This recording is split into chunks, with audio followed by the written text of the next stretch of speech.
Thurtell from New South Wales Police.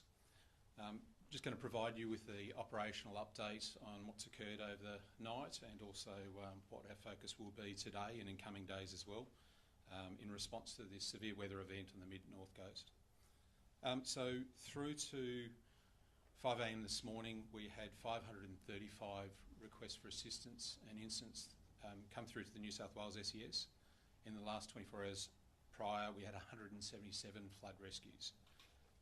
The total event incidents since this weather event occurred has been more than 5,700, so a very significant event affecting large parts of the community. And the total flood rescues has been more than 670. So we've got currently more than 150 flood warnings in place, and importantly 40 of those are at emergency level, and we're continuing to respond to this record breaking floods along the state's mid-north coast. So with those emergency warnings, which is the most severe, where it is about shelter in place or evacuate, shelter in place is really important as well if you can't get out and the roads are cut off. We urge the public to heed our warnings. We don't issue them lightly. We assess the risks. Sometimes those risks aren't realised, but in this circumstance with record flooding, it's really important that you listen to our warnings. If those don't eventuate, that's a good outcome. But what we're seeing is significant flooding that is affecting the community and also cutting people off where they actually are isolated and can't get access to food and other items. On the mid-north coast currently we have at least 9 helicopters assigned to the area. We will get more if required. More than 500 boats and vessels, more than 2,200 SES volunteers, and our multi-agency support. With events like this, it is multi-agencies that actually respond.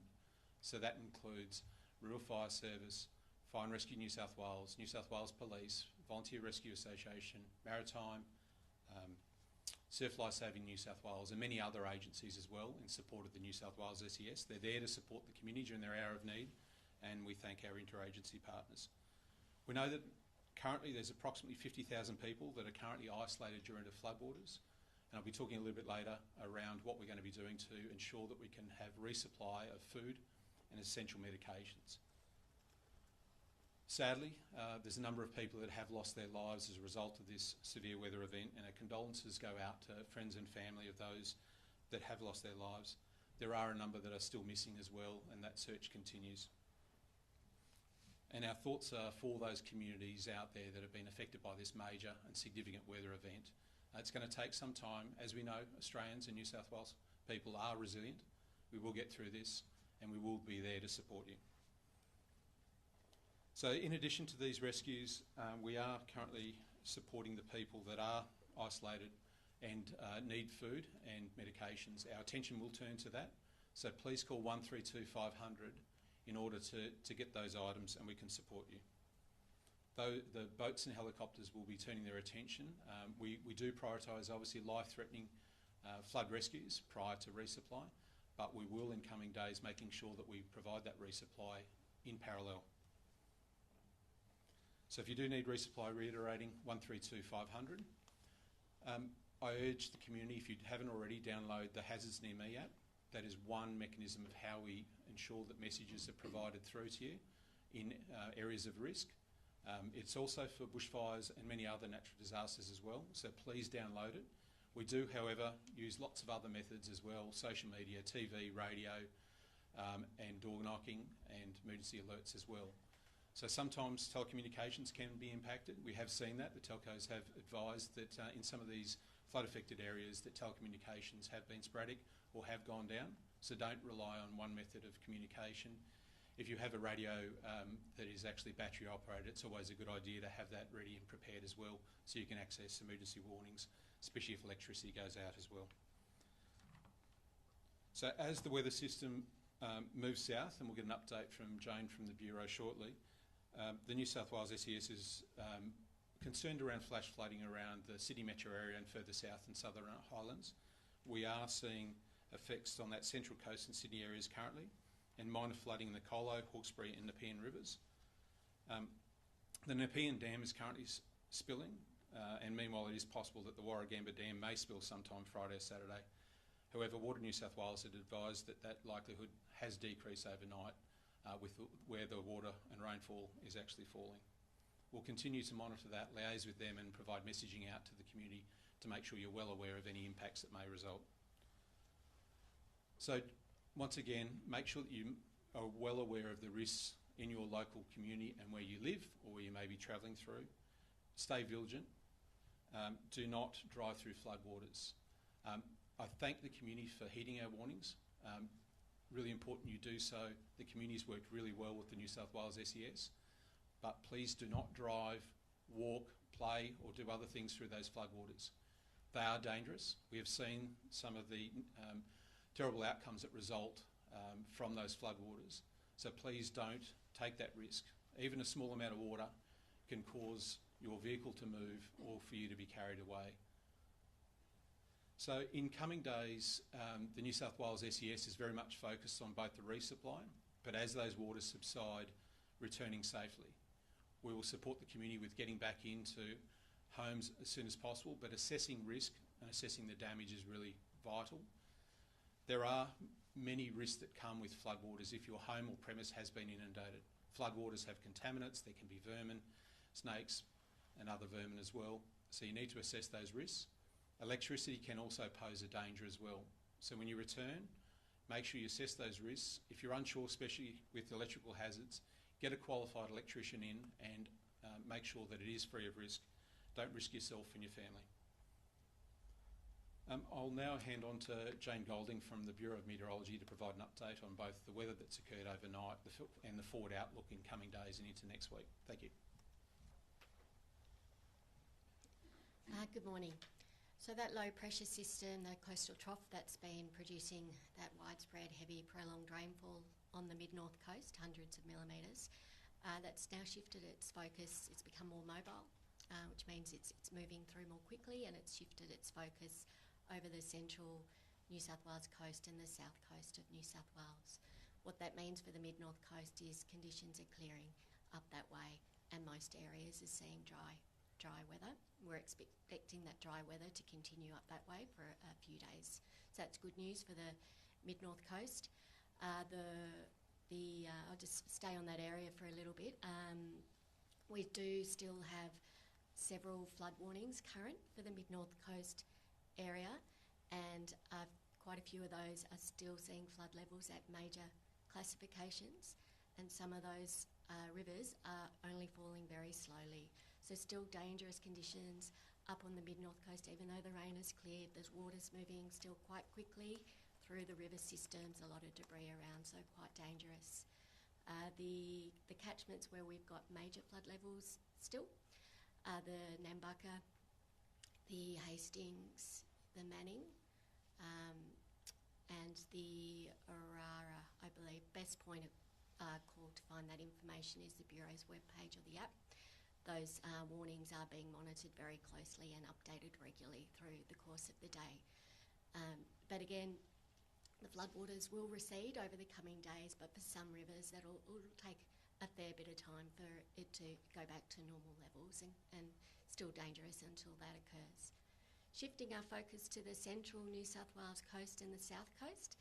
So that system that was up on the mid-north coast has produced quite a bit of rain in the central New South Wales, central coast area, the Sydney metro area and the Illawarra area in the last 24 hours, and particularly overnight.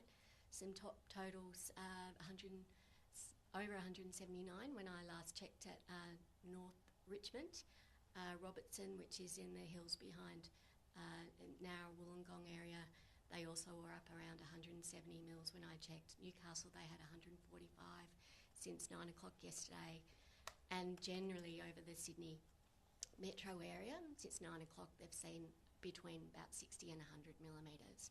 So good steady rainfall, and it's continuing at the moment for those areas. We're expecting that rainfall over the central part of the New South Wales coast to shift southwards this afternoon and to start to ease in the Sydney area. And that's as the focus shifts to south of Ulladulla, where we do currently have flood watches out for the rivers over that area for minor flooding. So certainly not the amount of rainfall that we've seen on the mid-north coast, but enough to cause the rivers to respond in that area. So just a recap of the weather for this event. I guess the key message is it's cleared, mostly cleared from the mid-north coast. Great news. The flooding is still quite dangerous up that way though. For the central coast, still happening at the moment, expecting it to clear sometime this morning or early afternoon. And the south coast, clearing most likely overnight tonight. Before that system that's produced all of this rain moves out into the Tasman Sea and heads over towards New Zealand. The other weather feature we're keeping quite a close eye on for the next few days is what's shaping up to be quite a major wind event for southeastern Australia. So that wind event is expected to move through New South Wales on Monday and Tuesday, but affect South Australia, Vic, Tassie on Sunday. It's something we're keeping a close eye on because it could bring gale force winds to those areas that have seen a lot of rain. What that means is the ground is sodden and the trees, power lines, may be a bit compromised in those areas. So just asking residents of New South Wales to keep an eye on that because it may affect your area on Monday and Tuesday as well. And I'll leave it at that point and hand over. Thank you. Good morning, everybody. Sadly, overnight, we have lost another life from this flood event. A male in his late 70s was found about 4:30 a.m. this morning off the Aurora Way at Nana Glen. It would appear as though he has driven into floodwaters and the vehicle has been swept off the causeway. So that brings the total of deaths for this event to 4, which unfortunately is 4 more than obviously what we hoped for. We are still looking for a 49-year-old male from the Nimboida area who didn't return home a couple of nights ago after last being seen crossing a flooded causeway. That operation is continuing, but I need to reiterate yet again, please do not drive into floodwaters. Please do not walk in floodwaters or play in floodwaters, as the SES has already said. The system, as Jane has said, it has moved into Sydney. Also, sadly, overnight we've had 2 fatal accidents in Sydney, one at Greystanes and a pedestrian at Liverpool. So our message is not only to the drivers in the rural areas, but drivers in metropolitan Sydney as well. Please drive to the conditions, drive slowly, be courteous to your fellow drivers, watch out for pedestrians, because obviously during these wet weather events, the roads are more dangerous and we need to make sure that we drive responsibly in accordance with the conditions. As has already been mentioned, there are a number of evacuation centres in place, and as this event starts to recede, then people will start to return to their homes. I'm just urging parents in particular to keep an eye on their children. Often children like to play in receding floodwaters, but what they don't know is what's underneath the waters, the drains, etc. And it is dangerous that they get swept into drainage or indoor areas that they can't get out of. So please be careful of that. We still have 3 emergency operations, local emergency operations centres operating up at the Manning Great Lakes, the Mid-North Coast and Coffs Clarence areas. We also have a region emergency operations centre which is coordinating the response between the agencies operating out of Newcastle, and as you're aware, the State Emergency Operations Centre is currently running in Sydney, coordinating the statewide approach. As already been mentioned, we are turning our focus towards recovery and supporting the communities. Resupply will be an issue for us, of course. Once the roads open, then the SES and the other agencies will be helping to coordinate the movement of goods throughout the area so that people can start to restock after the event. The other thing is that our Animal and Agricultural Services functional area is coordinating the resupply of feed for farmers, and that will obviously increase as the water levels start to recede. In addition to the fatals that I've mentioned, or the deaths that I've mentioned so far, overnight we do have a report of a 51-year-old male going missing in the Bellingen area. Whilst it's my understanding that it's not floodwaters related, we can't discount that, and there's currently an operation looking for that male as well. But apart from that, please heed the warnings from the SES. Don't drive into floodwaters, and be conscious of your surroundings if and when you start to return to your residence. Thank you very much. Is it possible to just seek a little bit of extra detail about the nature of that 51-year-old man going missing? It's not floodwater related.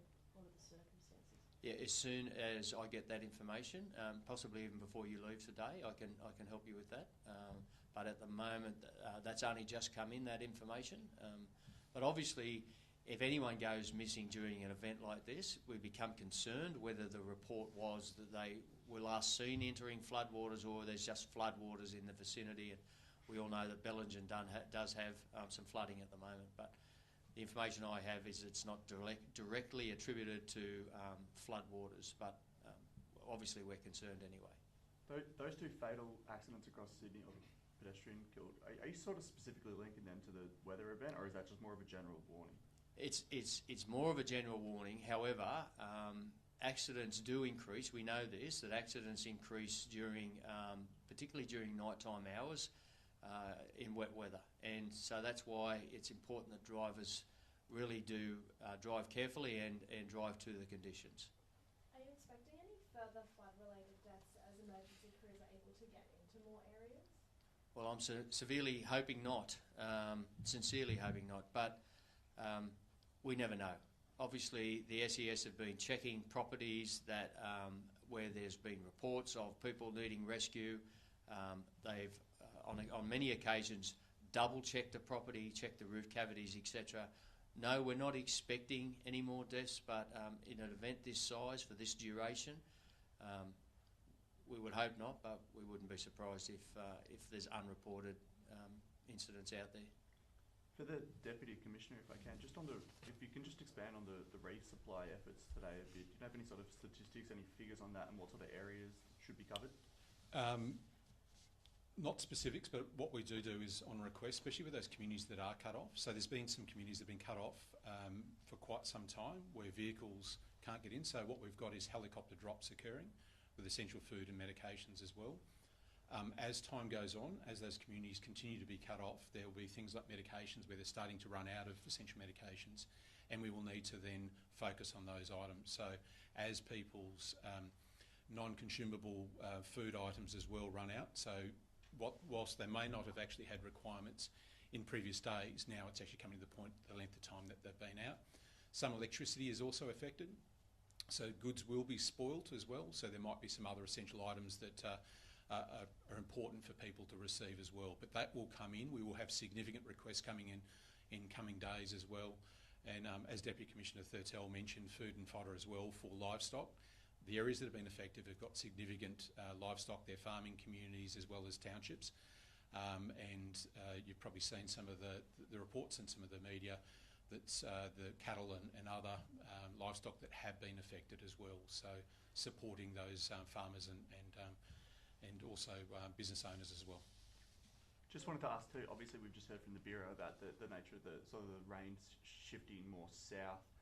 Obviously, as Jane said, it's not going to be not predicted to be as sort of intense, but just what is given the resources focused on the more northern areas, what sort of capacity do you have to deal with things like flash flooding in those more southern areas?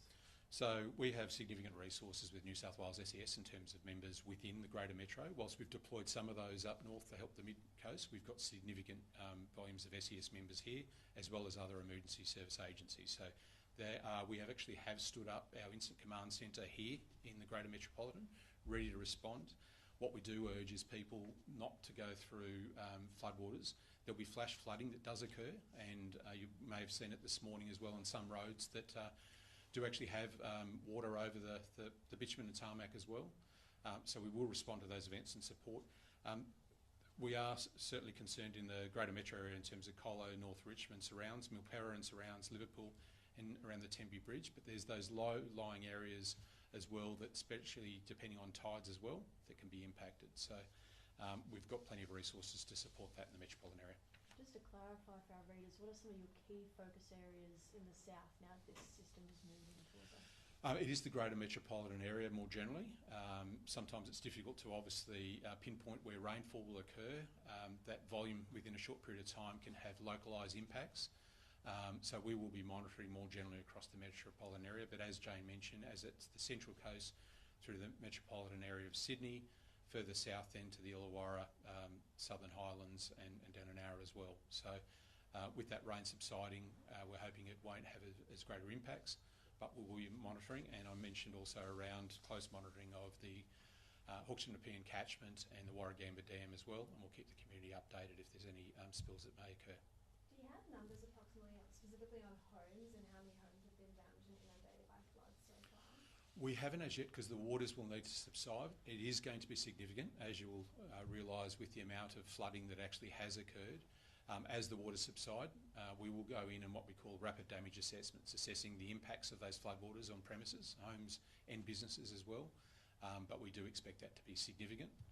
It will be a long road to recovery for those residents and business owners as well, and we're there to support them. And as we're seeing a lot more rainfall within Greater Sydney and around the Illawarra as well, do you know how many calls have been received for those areas? I haven't got those specifics on me that are for the greater metropolitan area. They are coming in at the moment because of the rain that has been occurring. We can certainly provide that after this as well. But yeah, they will come in throughout the day. Just another question for Mr. Fertel, if that's okay.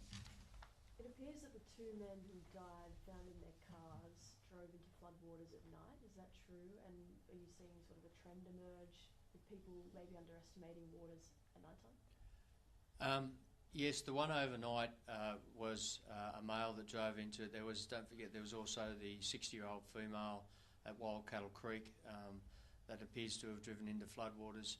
One of the dangers of floodwaters at night is it's often difficult for drivers to distinguish between a wet road and water, and then obviously the depth of the water. So it can be disorientating, and they don't always deliberately drive into floodwaters, and often it's the case that we will never know whether they deliberately or accidentally drove into the floodwaters. But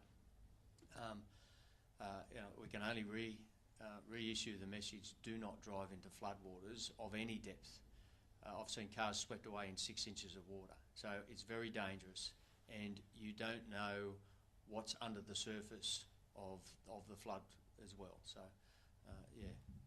I don't know who can answer this question best, but obviously in the North Coast, a lot of farming districts, we've seen a lot of families lose a lot of livestock. Do we have a kind of dollar estimation about that loss at this stage? No. If you wait a little while after this, I'll get on to our Animal and Agricultural Services functional area. They may be able to give me an indication of that, but we'll certainly do our best to get that. But as was mentioned the other day, particularly around the Taree area, there's communities that are flooding now that have never flooded in recorded history. So it will be more than what it's ever been before, it would appear. And those communities include farming communities, of course. And obviously with communities or areas that have flooded that have never been in flood before, individuals are losing properties that they have never been in danger of losing before. And that will include livestock that haven't been at risk before. So it's a massive task for us to evaluate this once the waters go down. But as has already been said today, we're doing our best to make sure that we restock for those farmers as soon as we can. So would it be correct to say that people could brace for losses worse in 2021 than previous floods? Absolutely, yep. In terms of the number of houses inundated, the number of stock losses, the number of outbuildings on farms, etc., I would suggest it will exceed that. It'll be massive. The Deputy Commissioner, Jane, what do you think the chances are compared to yesterday of the Warragamba Dam spilling over the next couple of days? I might commence with a response there. We haven't been in touch with Water New South Wales. At this stage, they're not anticipating a spill of the Warragamba Dam, but depending on where that rain falls, there is still a potential, and we'll keep up to date with the community and keep them with the messaging around that. Thank you. Thank you. Thanks, guys. Thank you.